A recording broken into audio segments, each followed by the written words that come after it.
Olá, está começando o Boletim de Notícias. Eu sou Vanessa Brolo e te faço companhia a partir de agora. Foi sancionada pelo presidente Jair Bolsonaro a lei que cria o Auxílio Gás. Tem direito ao benefício as famílias com renda mensal por pessoa de até R$ 550. Cada uma dessas famílias vai receber metade do valor de um botijão de gás a cada 2 meses. Desempregada, dona Gersi tem tido dificuldade de comprar o botijão de gás. Ela reclama do preço alto e diz que o botijão não chega até o fim do mês. Vamos supor, se eu compro no dia 1º, quando é lá pro dia 20, ele já acabou. Aí eu tenho que correr atrás, tenho que dar meus pulos para poder comprar. Terão direito ao auxílio gás famílias com renda mensal por pessoa menor ou igual a meio salário mínimo, ou seja, R$ 550, inscritas no Cadastro Único para programas sociais do governo federal. A expectativa é atender 2 milhões de famílias. Permanecem beneficiárias aquelas com membros que recebem o benefício de prestação continuada BPC. Famílias com mulheres vítimas de violência doméstica terão prioridade para receber o auxílio gás. Os beneficiados vão receber a cada 2 meses o valor correspondente a metade do preço médio nacional do botijão de 13 quilos, ou seja, cerca de R$ 50. O programa, chamado Gás dos Brasileiros, vai durar 5 anos. Mas antes de virar lei, passou por intenso debate no Congresso Nacional, principalmente quanto às fontes de custeio. Os recursos virão de origens diferentes, da contribuição de intervenção no domínio econômico, CID, que incide sobre os combustíveis, de parte dos lucros da Petrobras, além de royalties e receitas da venda de combustíveis da estatal destinados ao governo federal e de bônus das licitações de blocos de exploração de petróleo e gás. Segundo este economista, o impacto nas contas do governo será ameno, uma vez que não foi preciso criar novas fontes de recurso. Para ele, a prioridade agora é aliviar o bolso da população de baixa renda. A gente está falando que o impacto da inflação, e principalmente para essa faixa de famílias, foi muito acentuada. Além disso, o impacto também nos alimentos, que é o que mais afeta também essas famílias. Então, hoje as pessoas têm que equilibrar, comprar gás ou comprar um alimento. A gente está vendo aí que tem alimentos que subiram quase 30%, como o arroz, por exemplo. A partir desta terça-feira, as agências da Caixa Econômica Federal voltam a atender nos horários anteriores à pandemia de Covid-19. De acordo com o banco, isso vai acontecer desde que a legislação municipal não determine um padrão diferente do estabelecido anteriormente. Os horários regulares de abertura e fechamento das unidades variam de acordo com cada região. Em grande parte do país, o atendimento ao público acontece entre 10 da manhã e 4 da tarde. A lista com o horário de funcionamento das unidades está disponível no site da Caixa, bem como informações sobre toda a rede de atendimento do banco. A cidade de Fortaleza está conseguindo diminuir o número de mortes em acidentes de trânsito. Entre as ações da prefeitura está a redução da velocidade em diversas ruas da cidade. Como transformar as vias da cidade em lugares seguros para trafegar? Certamente um conjunto de fatores podem ajudar a chegar nesse objetivo. Esse é um caminho que Fortaleza tem feito nos últimos anos. Motoristas, motociclistas, ciclistas e pedestres, todos têm responsabilidade no trânsito. Tudo para não vermos mais gente morrendo nas ruas da cidade. O excesso de velocidade ele é o principal fator de risco, ele está presente em grande parte desses acidentes. É por isso que Fortaleza tem investido bastante na readequação da velocidade daquelas vias que são mais críticas em relação tanto ao número de acidentes quanto à gravidade deles. Quando os condutores trafegam a velocidade menor, você consegue dar a ele uma oportunidade de reação. Ele consegue identificar algum obstáculo, alguma pessoa que esteja atravessando, ele consegue reagir, frear e evitar que essa pessoa, e ele também se envolva em um acidente mais grave. De acordo com um levantamento feito pela AMC, nos últimos 6 anos, cerca de 860 vidas foram preservadas no trânsito da capital. A gente sempre fala que são números consideráveis, mas é sempre bom lembrar também que não são somente números. São pais, mães, filhos que tiveram a chance de voltar para casa. Uma chance que o marido da Jéssica não teve.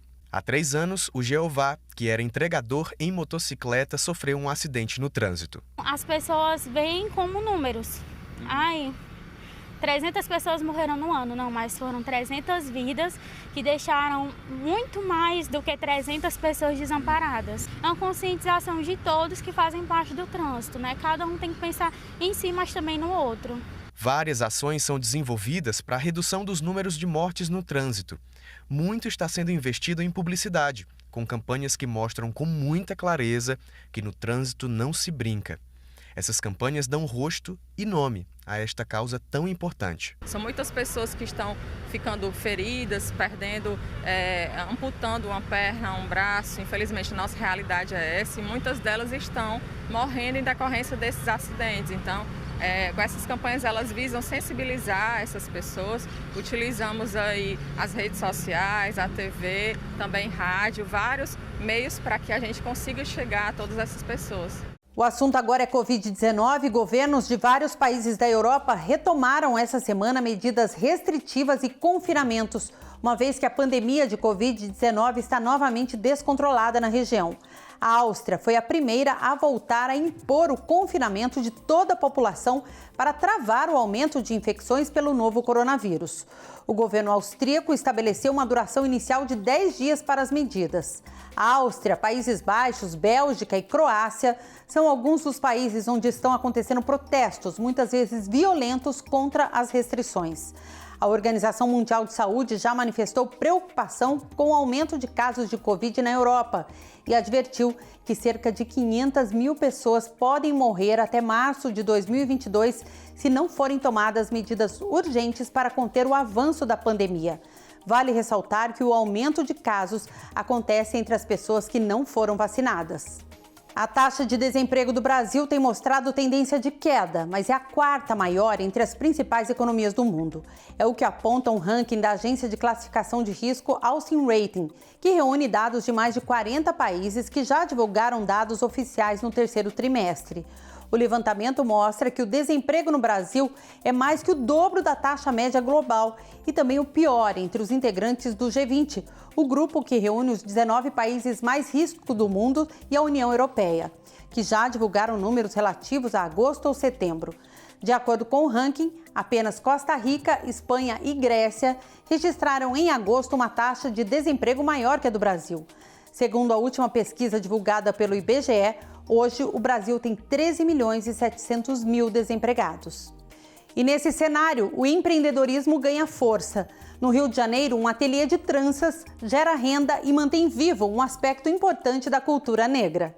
A rotina de trabalho da família Vitalino começa cedo, às 8 da manhã. Juntos, eles são responsáveis por um negócio que está ajudando a população preta a conquistar espaço no empreendedorismo. Nós temos que lutar a cada dia para nós ocuparmos aquele lugar que nos pertence, né, que é direito nosso. O Ateliê das Pretas começou há mais de 30 anos, com Marli fazendo tranças nos filhos no quintal de casa. Atualmente, o negócio gera 9 empregos diretos, conta com um espaço próprio e muitos clientes. O objetivo principal é elevar a autoestima das mulheres pretas por meio de tranças e penteados afro.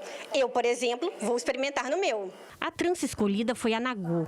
Ela é considerada símbolo da resistência da população preta. Ariane explica que o público principal do ateliê é de mulheres negras, mas também são atendidas no local brancas e homens. As tranças, elas dão muitas possibilidades, né?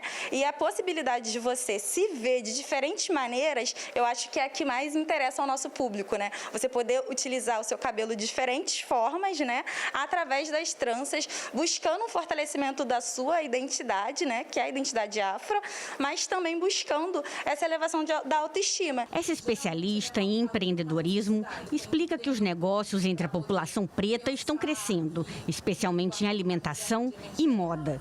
Mas os desafios para conquistar o mercado ainda são grandes. Diferentemente do empreendedorismo branco, em que a gente identifica que ele nasce e até se desenvolve através de uma demanda de mercado ou de uma necessidade, não da pessoa, do empreendedor em si, mas do mercado, em que ele percebe que existe um nicho em que ele possa atuar. No empreendedorismo negro, ele muitas vezes nasce da necessidade do empreendedor. Então, muitas vezes, aquele empreendedor, ele fica desempregado e aí ele não consegue rapidamente uma colocação profissional e aí, dentro daquela necessidade, ele começa a pensar, peraí, o que eu posso fazer agora? O que eu vou fazer para me sustentar? Para a Ariene, o trabalho, apesar das dificuldades, tem sido muito gratificante. Gente, olha isso, que maravilhosa. Olha aquela ali também, que maravilhosa. Dá vontade de sair com todos os modelos que cada uma escolhe. E é uma alegria para mim vê-las conquistando, né, de fato, essa autoestima que é tão caro para nós, enquanto população preta, principalmente para nós mulheres pretas. Resgatada por voluntários, uma cadelinha russa chamada Mônica está pronta para começar uma nova vida depois que suas 4 patas foram equipadas com prótese de titânio. A cirurgia complexa e cara foi financiada por uma vaquinha virtual. Aos poucos, Mônica volta a caminhar normalmente. A cachorrinha russa consegue se locomover graças a 4 próteses de titânio que foram colocadas após uma operação financiada totalmente na internet.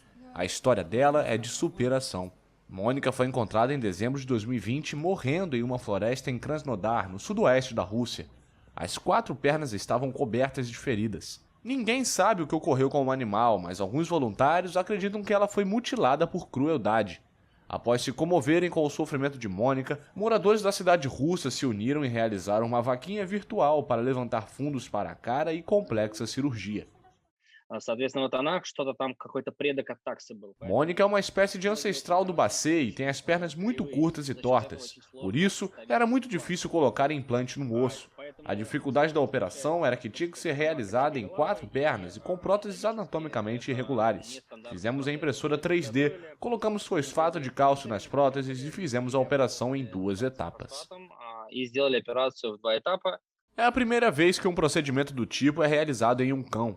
Mônica, ao que tudo indica, parece se adaptar bem às novas pernas. E com essa bela história, a gente termina o Boletim de Notícias, mas você continua com a nossa programação. Até a próxima!